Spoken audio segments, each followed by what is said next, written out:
les ministres, Madame, Monsieur les ambassadeurs, chers amis,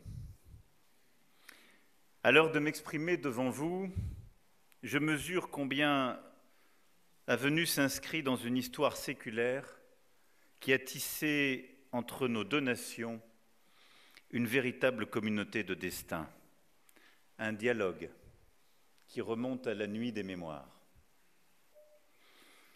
Impossible de citer toutes les ambassades envoyées de part et d'autre de la Méditerranée depuis la Renaissance, les traités signés, les récits d'exploration, les romances entrecroisées, comme ce corsaire de Salé, Abdallah Ben Aïcha, qui fut envoyé à Versailles pour demander la main de la fille du roi Soleil, ou de ce récit du lettré Idriss Al-Amraoui, qui rapporta au sultan Mohamed IV son témoignage de la France de 1860. Il y eut ces ambassades, avec leurs longues palabres, autour des questions de commerce et de sécurité des mers. Mais ce furent des artistes qui posèrent à coup sûr sur le Maroc le regard le plus passionné. Delacroix, Matisse, Majorelle et toute la cohorte des peintres et écrivains voyageurs qui abordèrent toujours le Maroc avec respect, avec admiration. Et ces deux dont nous nous réclamons aujourd'hui, et ce sont eux qui éclairent notre mémoire commune, qui connaît aussi sa part d'ombre. Car vint le temps des traités inégaux, quand l'hubris et la force mécanique des États européens s'imposèrent aux quatre coins du monde et quand, même arrangé en protectorat, le Maroc n'échappa pas aux ambitions et aux violences de l'histoire coloniale. La France fit effraction, d'abord par le truchement d'accords commerciaux et financiers, puis par le traité de Fès.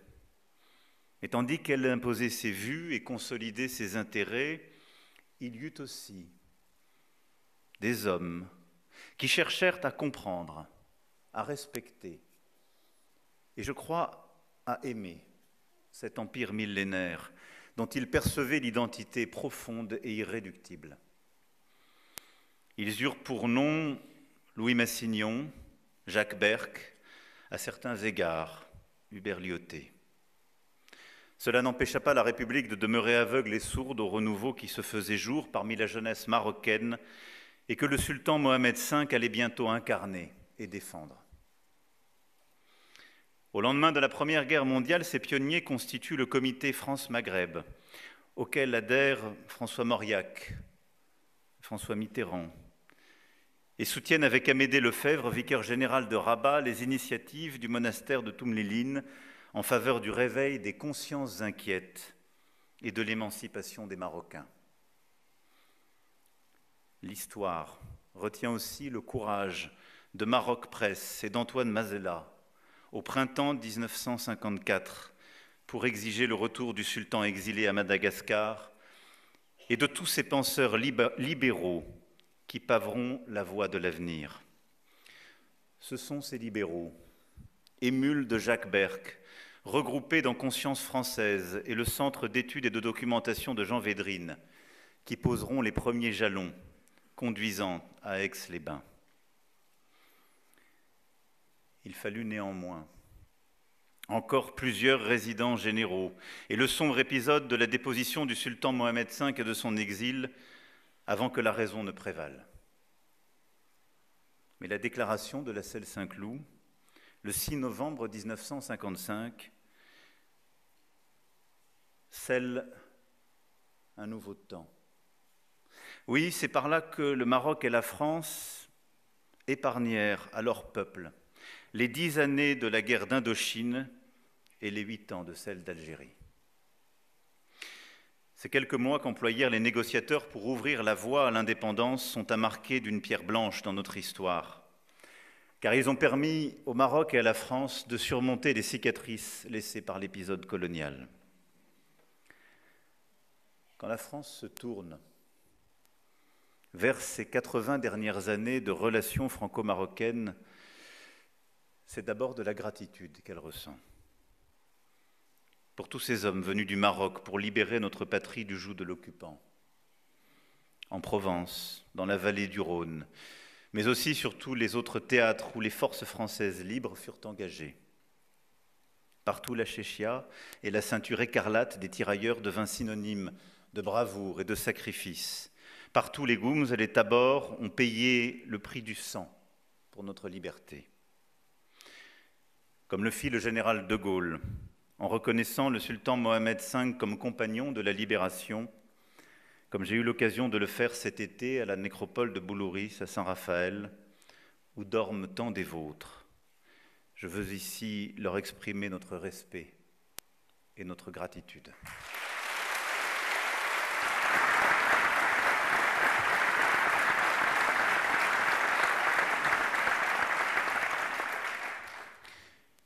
Il y eut le temps du sang versé, le temps des héros et de la guerre. Il y eut ensuite celui des forces vives de la paix. Ces dizaines de milliers et bien plus encore de Marocains qui contribuèrent, après la guerre, à la reconstruction de la France et à son industrialisation. Notre capitale, nos régions, nos villes, Marseille, Lyon, Toulouse, Le Havre, Montpellier, Lille, Metz, Nantes, Strasbourg, Grenoble, tant d'autres de Châlons et d'ailleurs, en portent aujourd'hui le témoignage à travers les communautés d'origine marocaine qui y vivent et qui participent à la vitalité de la France de ce siècle. Combien d'élus, d'entrepreneurs, d'artistes, de sportifs, dont l'histoire familiale, les patronymes, les valeurs spirituelles aussi, incarnent ce que le Maroc a apporté à la France pour qu'elle devienne ce qu'elle est aujourd'hui. Ici, au Maroc, la France est demeurée depuis l'indépendance le partenaire fidèle des évolutions de la société. La communauté française, dans sa diversité, y demeure la plus importante en Afrique. Nos 44 établissements scolarisent près de 50 000 élèves, dont une immense majorité de Marocains. Aux quatre coins du royaume, nos instituts français accueillent tous ceux qui, à un titre ou un autre, y recherchent une perspective. Apprendre notre langue, se préparer à étudier en France, se frotter à des artistes ou participer à des débats. Enfin, la communauté étudiante marocaine est la première dans l'Hexagone. Et je pourrais ici aussi convoquer les près de 5 millions de touristes français qui voyagent chaque année chez vous. Oui, de part et d'autre du temps et des mers, lorsque l'on parle du Maroc et de la France, il faut voir et il faut dire que nous ne sommes pas tout à fait étrangers l'un à l'autre. Et pas seulement parce que les années d'Al-Andalus ont fait de l'Espagne et du sud de la France un terreau d'échange avec votre culture. La Giralda de Séville, les Éliges bleues et les patios ouvragés du sud en restent toujours le somptueux témoignage architectural, mais parce que nos poètes même l'ont placé au cœur de nos imaginaires. Les vers du fou d'Elsa sont l'écho lancinant d'une passion franco-marocaine qui ne passera pas et qui s'est un temps incarnée dans ce territoire andalou qui n'était ni tout à fait l'Europe, ni tout à fait l'Afrique. Dans ce pays d'or et d'argent, travaillé comme une timbale, pour reprendre Aragon, où tout revêt ses habits de bal, les champs, les villes et les gens, et où l'air a le parfum des cymbales dans ce pays d'or et d'argent. Pour mes compatriotes, le Maroc jouera toujours un rôle à part, de porte, de passeur vers l'Afrique, une Afrique rêvée, autant que l'Afrique charnelle, humaine, tangible. Et il faut voir la passion que nourrissent nos lecteurs français pour des romanciers franco-marocains. Plusieurs nous accompagnent ici, Pierre Assouline, Abigail Assor, mais je pourrais convoquer aussi Tahar Benjeloun, Abdelatif Lahabi, Leila Slimani, lauréat de nos prix Goncourt et favori du cœur des Français. Comme si votre terre était par excellence un territoire de littérature. La réalité marocaine est si complexe, si riche, si contradictoire qu'elle fournit en permanence matière à fiction, avance Tahar Benjeloun, élucidant peut-être un peu du secret de cette vitalité de vos plumes. À l'heure où nous avons, avec Sa Majesté le roi Mohamed VI, décidé d'écrire un nouveau livre ensemble, je veux partager avec vous ma certitude que ces liens vont aller se renforçant sans cesse. À cet égard, je remercie Sa Majesté le Roi pour les paroles fortes qu'il a prononcées ici même le 11 octobre dernier à l'égard de la France.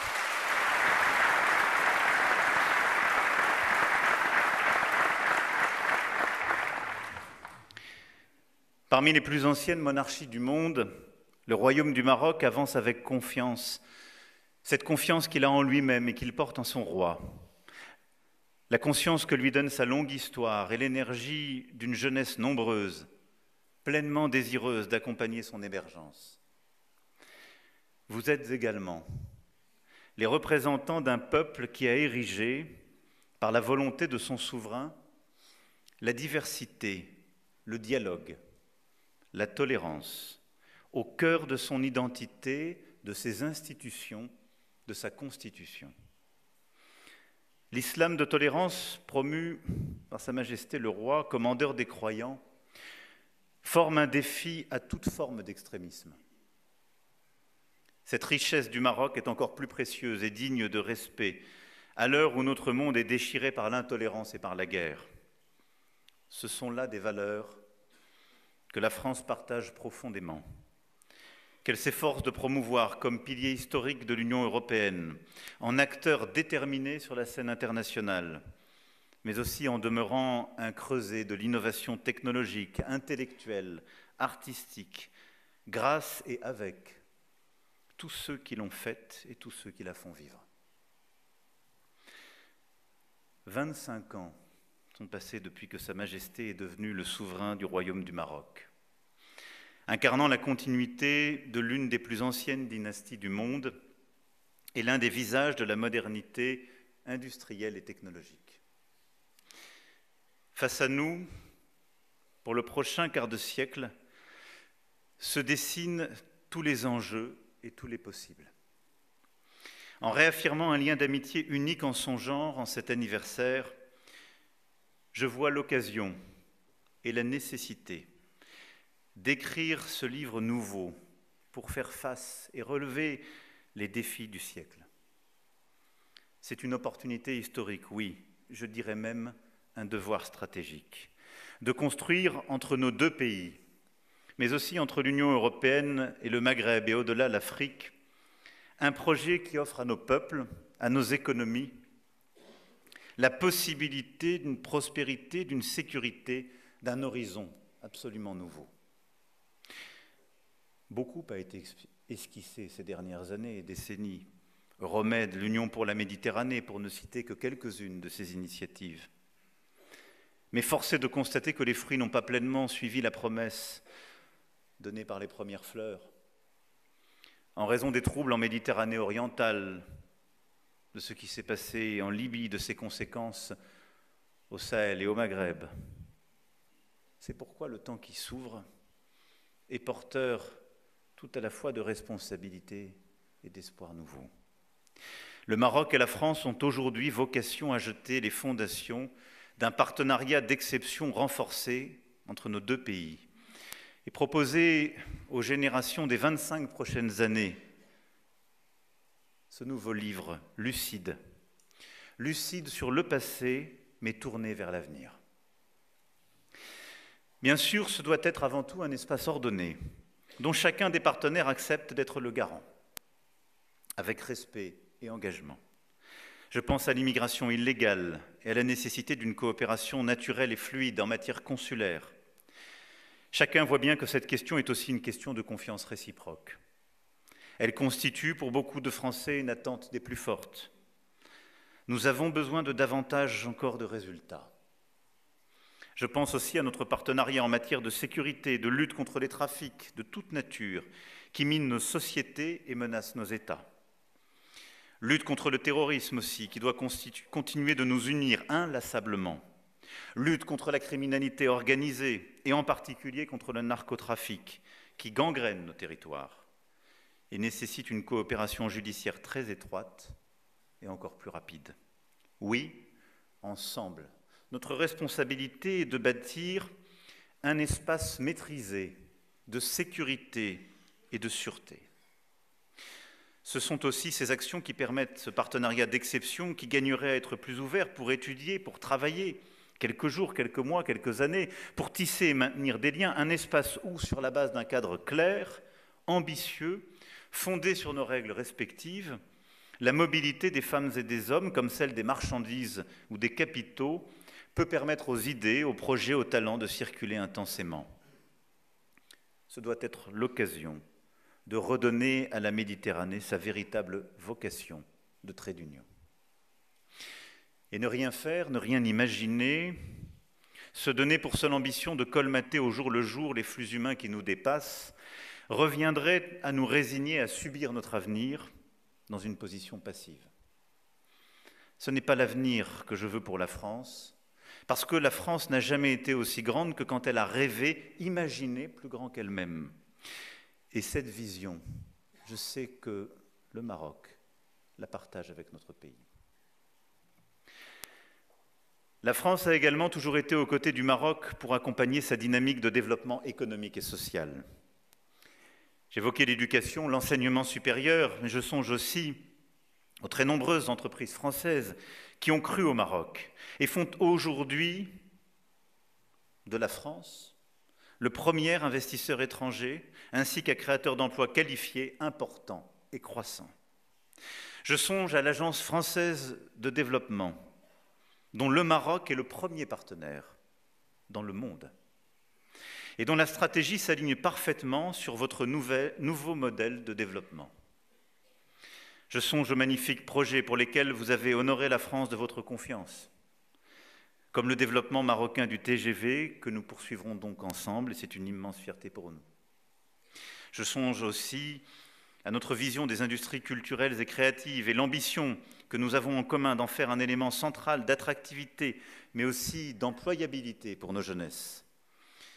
Je me réjouis demain de pouvoir l'illustrer à l'occasion de plusieurs échanges, et cet après-midi avec des acteurs du secteur du jeu vidéo, échange durant lequel nous lancerons un programme de formation des professionnels soutenu par l'école ISAR dans la perspective de la cité du jeu vidéo dont veut se doter le Maroc. Je pourrais citer là à peu près tous les secteurs, les infrastructures, l'énergie, tous les secteurs qui font la ville durable, celui du traitement des eaux, du traitement des déchets, en effet, de l'éducation, de l'enseignement supérieur, tout concourt à ce que nos sociétés, nos jeunesses, nos entreprises fassent encore davantage. S'il est, permettez-moi simplement cette remarque, s'il est un domaine où nous persistons à nous opposer, c'est uniquement le football.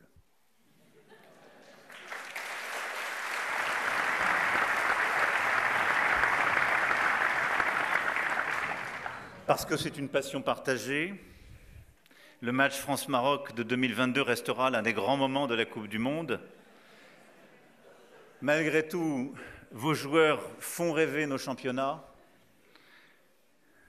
et tant de nos équipes, et c'est une des choses qui réconcilie le Paris Saint-Germain et l'Olympique de Marseille.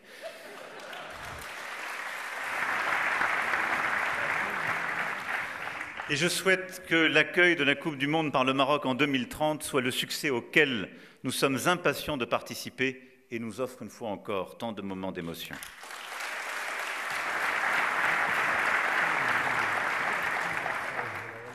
Oui, sur tous ces domaines comme sur les autres, pour aujourd'hui et pour demain, notre ambition est claire. Développer ensemble de nouveaux partenariats stratégiques, en mobilisant toutes nos forces économiques, technologiques, académiques, artistiques. Bien sûr, pour faire mieux encore qu'hier, mais aussi parce que j'ai la conviction que renforcer notre communauté de destin dans les domaines essentiels contribuera à nous conserver de part et d'autre de la Méditerranée la maîtrise de l'avenir. Les temps l'exigent, et les défis auxquels nos deux pays sont confrontés sur une scène internationale en voie de transformation accélérée aussi. Vous savez, comme moi, qu'il n'y aura pas d'avenir pour nos enfants si nous ne parvenons pas à réussir la transition énergétique et à endiguer le réchauffement climatique. Personne n'est épargné, ni votre peuple, ni le mien. À Paris, en 2015, comme à Marrakech l'année suivante, à travers l'organisation des COP 21 et 22, nos deux nations ont joué un rôle marquant sur la scène internationale. Et c'est ce même engagement que nous poursuivrons. Mais je veux ici saluer l'action résolue qui est la vôtre sur la question de l'eau et de l'adaptation.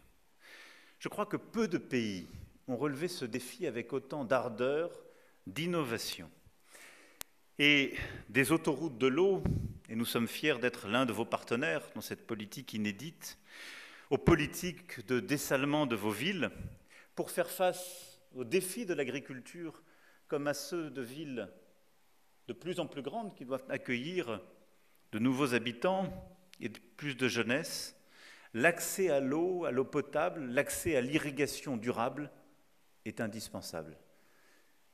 Et le Maroc, à ce titre, a beaucoup à apprendre au reste du monde. Et c'est pourquoi je souhaite que les autoroutes de l'eau soient au cœur du One Water Summit qui sera organisé en fin d'année et que nous puissions vous accompagner sur ce chemin d'adaptation et de souveraineté inédit.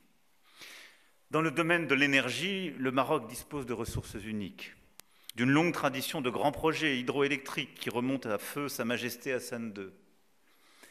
Déjà riche de fermes solaires, d'éoliennes parmi les plus grandes d'Afrique, votre pays a posé le cadre qui lui permettra bientôt de devenir un acteur majeur du renouvelable, qu'il s'agisse des électrons ou de l'hydrogène vert. J'ai la conviction que vous saurez non seulement réussir la décarbonation de votre consommation domestique et industrielle, mais proposer de manière complémentaire un approvisionnement de proximité stable et sûr à notre Europe. Oui, je suis convaincu que l'avenir de la Méditerranée s'écrira aussi par ces corridors de l'hydrogène vert et ces corridors électriques qui vont lier nos deux pays. Et ces routes nouvelles que nous sommes en train de bâtir sont des axes décisifs de croissance de part et d'autre de la Méditerranée. Voilà une clé essentielle de notre compétitivité. Et depuis le début de ce siècle, les accords de libre-échange ont favorisé une intégration très avancée de nos économies dont les bénéfices mutuels sont incontestables. Elle a notamment permis, à travers la colocalisation de filières industrielles critiques, de faire du Maroc une plateforme de production efficace et complémentaire pour l'industrie française et européenne. Dans la nouvelle étape de la mondialisation que nous vivons depuis la crise sanitaire, et alors que les politiques non coopératives de certains acteurs internationaux risquent de se renforcer dans les années à venir, l'intégration de nos chaînes de valeur est un levier majeur de notre compétitivité. Et il y a, pour la France, mais plus largement pour l'Europe, à continuer de penser de manière durable l'intégration des chaînes de valeur entre l'Europe et l'Afrique. C'est la clé pour résister aux politiques de plus en plus agressives d'autres grands espaces géopolitiques, aux politiques tarifaires nouvelles et à la fragmentation du commerce international que d'aucuns ont de facto déjà décidé. Ces bases de coopération doivent être claires, rationnelles, durables et justes. Pour les entreprises françaises, cela consiste à faire avec le Maroc, selon une logique mutuellement bénéfique qui prend en compte les mutations profondes des industries et des services. Ces secteurs stratégiques seront au cœur des rencontres entrepreneuriales Maroc-France que je clôturerai cet après-midi et je me réjouis des très nombreux projets que nous nous apprêtons à lancer ensemble et des nouvelles signatures d'accords au-delà des 22 d'hier soir que nous signerons. De part et d'autre de la Méditerranée, nous sommes bien conscients que le capital humain sera le principal marqueur de notre capacité à relever tous ces défis. C'est la raison pour laquelle les questions d'éducation, de formation professionnelle, d'enseignement supérieur figurent au premier rang des politiques publiques de nos États. Le Maroc et la France s'inscrivent à cet égard dans une francophonie ambitieuse, celle que nous avons célébrée récemment à Villers-Cotterêts, et qui constitue une opportunité supplémentaire pour nos deux jeunesses de développement dans cet espace francophone unique. Plus de 320 millions de locuteurs aujourd'hui, 500 millions à l'horizon 2050. Mais nous faisons face à un enjeu d'échelle, car ces priorités sont aussi celles des grands acteurs mondiaux qui entendent prendre ou garder la main sur les technologies les plus avancées, qui ont des marchés intérieurs considérables et qui n'ont aucune raison de faire de cadeaux ni à l'Europe, ni à l'Afrique, ni au Maroc, ni à la France. C'est pourquoi, si nous voulons relever tous les défis que je viens d'évoquer, celui de la compétitivité, de l'intégration énergétique, du numérique, de la capacité de recherche aussi dans les domaines cruciaux, comme celui de l'intelligence artificielle, il nous faut drastiquement investir dans la formation. Développer partout nos systèmes éducatifs et leurs échanges, et former sur tous les domaines critiques. Nous avons décidé, lors de cette visite, d'aller beaucoup plus loin en la matière et de nouer de nouveaux partenariats académiques. Pour les métiers de l'industrie, de la santé, du numérique, mais aussi pour ceux de l'agriculture, indispensables à la sécurité alimentaire de nos pays et du continent. Sur chacun de ces domaines, savoir former des talents, savoir les faire voyager, puis les conserver, est un défi essentiel pour nous. C'est pourquoi ce partenariat d'avenir doit être respectueux, exigeant, mais il est indispensable pour nos jeunesses. Dans le même temps, nous devons également jeter les bases d'une circulation naturelle des personnes afin de faire bien davantage ensemble en matière de recherche, de projets, de création d'entreprises, comme autant d'opportunités offertes à ces talents. Des initiatives bienvenues ont été prises ces derniers mois, notamment à l'intention des alumni marocains de l'enseignement supérieur français, qui reçoivent désormais automatiquement un visa de circulation. Et il nous faut continuer de viser plus haut, et je souhaite avec le Maroc faire une expérimentation pilote en la matière et permettre justement à ces derniers de nourrir les deux rives de leur intelligence et projets communs. L'histoire, la langue, les fondamentaux posés ensemble depuis des siècles constituent autant d'atouts pour réussir quelque chose de singulier qui puisse constituer une espérance pour les générations qui viennent. Car il nous faut être honnêtes avec nous-mêmes, si nous ne nous plaçons pas sur ce terrain, celui d'un cadre d'ambition assumé, attractif et maîtrisé pour notre jeunesse, nous subirons, l'un comme l'autre, les effets déstructurants des sirènes d'autres pays, de grands acteurs de l'économie mondiale qui viendront écrémer nos ressources, éroder notre intimité, essouffler notre partenariat, en offrant à nos forces vives des perspectives que nous n'aurions pas su tracer. Ce que j'appelle de mes vœux, dans tous les domaines que je viens d'évoquer, c'est bien ce prochain livre de notre relation, pour reprendre les mots de Sa Majesté le Roi hier, qui n'hésite pas aussi à bousculer les acquis et les cadres classiques pour porter le plus d'ambition possible. Car je crois qu'au-delà de nos deux pays, ce nouveau livre emporte aussi la possibilité d'écrire une nouvelle page de l'avenir et du développement du continent africain. Oui, tout au long des décennies passées, le Maroc et la France sont demeurés des alliés fidèles dans les temps troublés. Et jamais la France n'a manqué au Maroc sur toutes les questions existentielles auxquelles il a fait face. Et je pense, bien sûr, en premier lieu, au Sahara occidental, à propos duquel j'ai souhaité, au nom de la France, préciser ma vision en m'adressant à Sa Majesté le Roi Mohamed VI le 30 juillet dernier. Et je le réaffirme ici devant vous. Pour la France, le présent et l'avenir de ce territoire s'inscrivent dans le cadre de la souveraineté marocaine.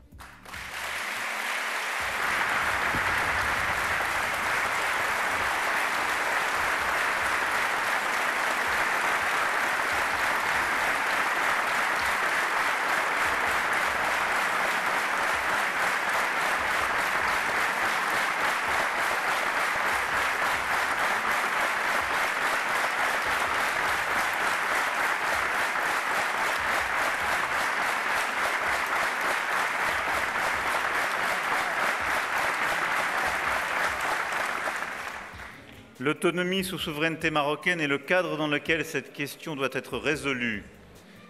Et le plan d'autonomie de 2007 constitue la seule base pour parvenir à une solution politique juste, durable et négociée conformément aux résolutions du Conseil de sécurité des Nations Unies. Oui, ancrée dans l'histoire, respectueuse des réalités et prometteuse pour l'avenir, cette position et celle que la France mettra en œuvre pour accompagner le Maroc dans les instances internationales.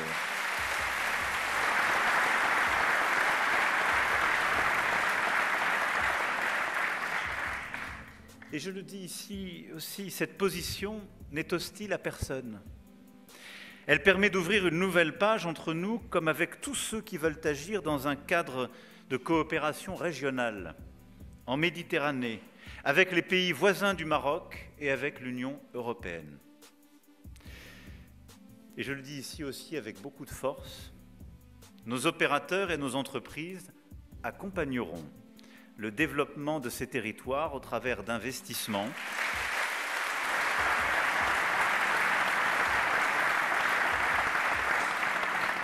d'initiatives durables et solidaires au bénéfice des populations locales.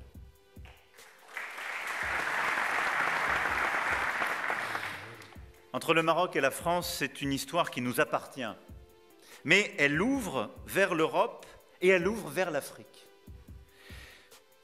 Et je sais que c'est une vision que partage Sa Majesté le roi Mohamed VI, convainc que le dialogue entre nos continents peut ouvrir en effet des chemins nouveaux, qui ne soient pas seulement ceux de la fuite et de l'exil. Et je veux le citer devant l'Union africaine, « Il est beau le jour où l'on porte son cœur vers le foyer aimé. L'Afrique est mon continent et ma maison. »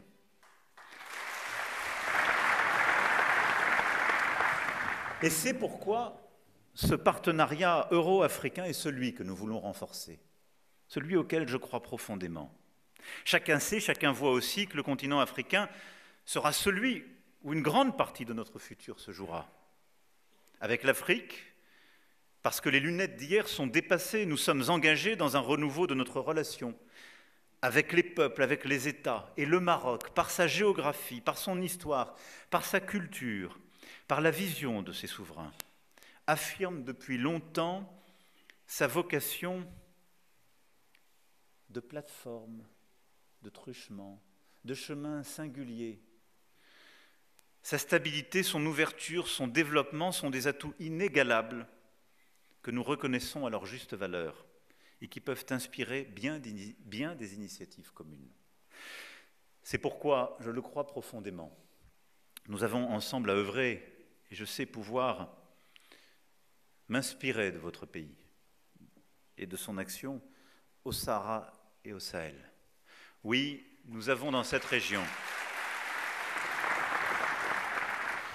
nous avons besoin dans cette région d'une stabilité respectueuse des peuples, de projets de développement pour la jeunesse de celle-ci, qui seule permettra non seulement la stabilité, mais de mettre fin aux routes des trafics et de la misère, qui du golfe de Guinée à la Libye sont ceux qui font souffrir le continent africain et le continent européen.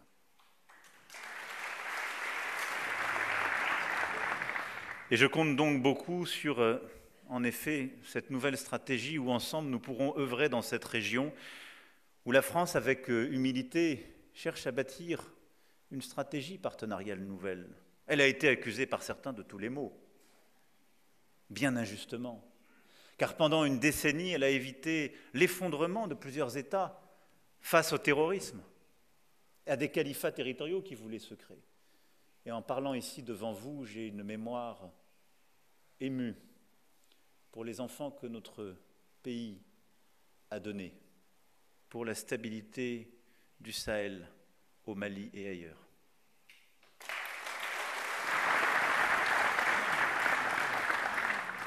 Oui, ce nouveau partenariat avec l'Afrique, par sa jeunesse, est celui que nous voulons construire ensemble, au Sahel et au Sahara, comme je l'évoquais, mais à travers tout le continent, par l'éducation, l'agriculture, les projets écologiques, le numérique et l'énergie.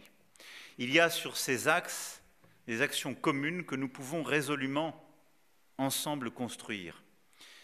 Bâtir ces ponts énergétiques que j'évoquais, avoir une politique de souveraineté alimentaire résolue dont le continent a besoin, et nous aurons l'occasion demain d'y travailler ensemble. Et nous sommes déjà partenaires dans cette aventure, avec les campus du réseau Africa-Sup au Maroc, avec la future Académie de l'eau, et nous ne sommes qu'au premier pas de ces révolutions à venir. Je veux ici aussi saluer le rôle positif de partenariat, de dialogue et de stabilisation que votre pays joue avec l'ensemble du voisinage. Pour projeter notre relation bilatérale vers l'avenir et pouvoir emporter cette ambition et ces projets, j'ai proposé à Sa Majesté le roi Mohamed VI que la France et le Maroc soient liés par un nouveau cadre stratégique qui pourrait être signé 70 ans après l'accord de la Celle-Saint-Cloud, à l'occasion d'une visite d'État en France que Sa Majesté a acceptée.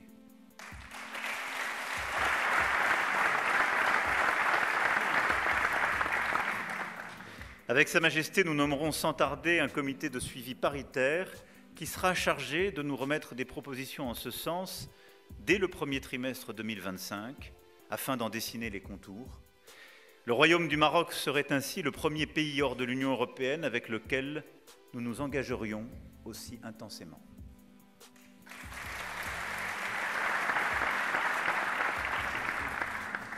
Et ce sera l'occasion de rappeler que des valeurs communes nous rassemblent, qu'elles invitent à voir grand et loin pour les générations à venir.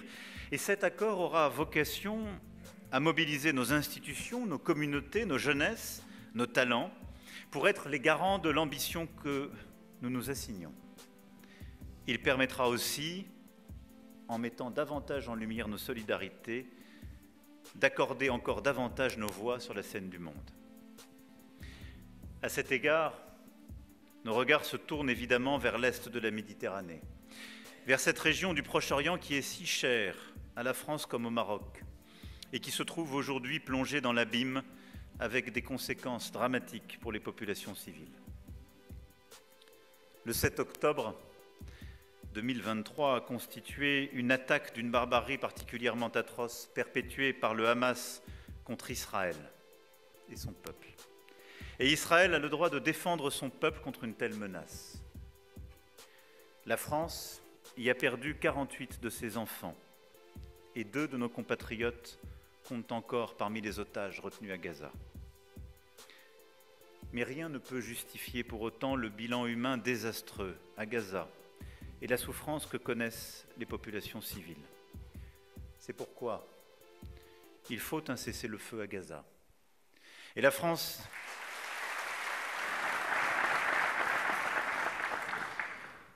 n'a eu de cesse de le demander depuis novembre dernier, un cessez-le-feu pour libérer les otages, pour protéger les populations et permettre enfin à l'aide humanitaire de parvenir dans la bande de Gaza. Au Liban également, il faut un cessez-le-feu et l'arrêt des opérations militaires. Nous y œuvrons depuis plusieurs semaines en lien avec nos partenaires américains et plusieurs autres. Et c'est pourquoi, en cohérence avec cette position, j'ai appelé à ce que cessent les exportations d'armes aujourd'hui utilisées à Gaza, en Cisjordanie et au Liban. La voie de la diplomatie est possible, elle est exigeante, et c'est celle que la France soutient, pour permettre aux peuples israéliens, palestiniens et libanais de voir leurs aspirations à la paix et à la sécurité garanties, et à tous les déplacés de rentrer en sécurité chez eux. Vous connaissez l'attachement historique de la France à la solution des 2 États. Il faut relancer cette perspective de façon décisive pour inscrire la paix dans la durée au Proche-Orient. Vous connaissez aussi notre engagement sans faille à lutter contre l'antisémitisme en France et partout dans le monde. Cet engagement est irréductible. Et je le dis dans un temps où les actes antisémites, tout particulièrement ces dernières années, ont refait surface et partout pullulent. Et je sais que c'est aussi un héritage du royaume sur lequel bâtir ensemble pour protéger nos concitoyens et préserver dans ce contexte douloureux la cohésion de nos sociétés et les valeurs qui sont les nôtres. Sur cet enjeu, le Maroc a beaucoup à apporter. Je souhaite ici encore rendre hommage à l'action de Sa Majesté le roi Mohamed VI, également président du comité Al-Quds, et à son investissement personnel pour apporter l'aide humanitaire urgente aux populations palestiniennes et libanaises qui en ont aujourd'hui le plus besoin.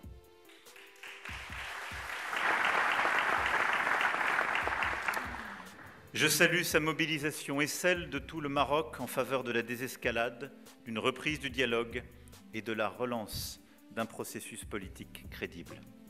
Dans la cacophonie actuelle, dans laquelle se complaisent les extrêmes de tous bords, le Maroc porte une voix forte et singulière.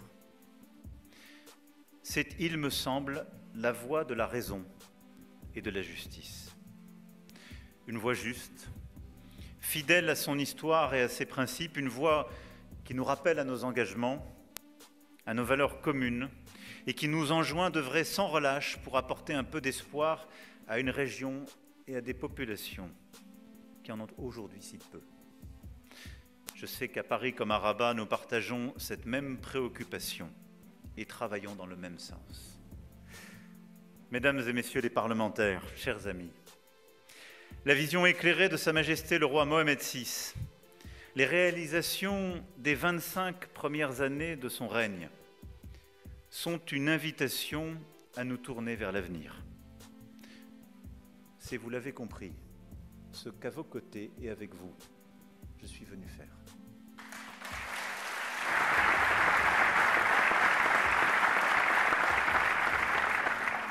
Alors puisse cette visite d'État marquer l'ouverture de ce nouveau livre dans notre longue histoire partagée, qui permettra à nos deux nations d'avancer avec détermination dans ce siècle incertain, mais qui a besoin de la richesse de notre amitié. Puissions-nous être à la hauteur de cette ambition, fort de notre histoire et pour nos jeunesses. Vive le Royaume du Maroc et vive la France!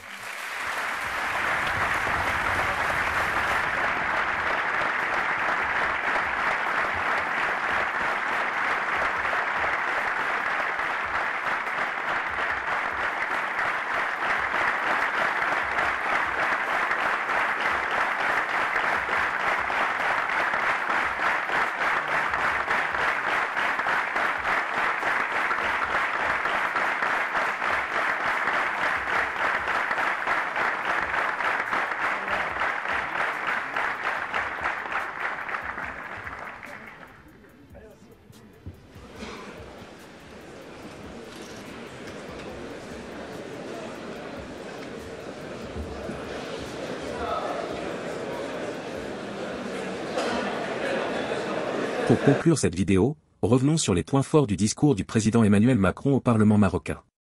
Face aux représentants des deux chambres, il a réaffirmé la profondeur des liens historiques et de l'amitié entre la France et le Maroc, insistant sur le respect et le dialogue qui cimentent leur partenariat. Macron a exprimé un soutien clair à l'autonomie sous souveraineté marocaine pour le Sahara, la qualifiant de solution durable en accord avec les résolutions de l'ONU. Il a également rendu hommage au leadership de Sa Majesté le roi Mohamed VI, saluant son engagement pour une modernisation du Maroc qui respecte ses traditions tout en mettant en avant des valeurs de tolérance et de diversité. Ce partenariat stratégique, selon Macron, est essentiel pour faire face ensemble aux défis mondiaux, avec le soutien des entreprises françaises dans le développement des territoires marocains. Enfin, le président a exprimé son espoir d'un avenir commun, où la France et le Maroc continueront à avancer côte à côte pour renforcer leur alliance face aux enjeux du XXIe siècle. Merci d'avoir suivi cette vidéo. N'hésitez pas à partager votre avis dans les commentaires. À très bientôt.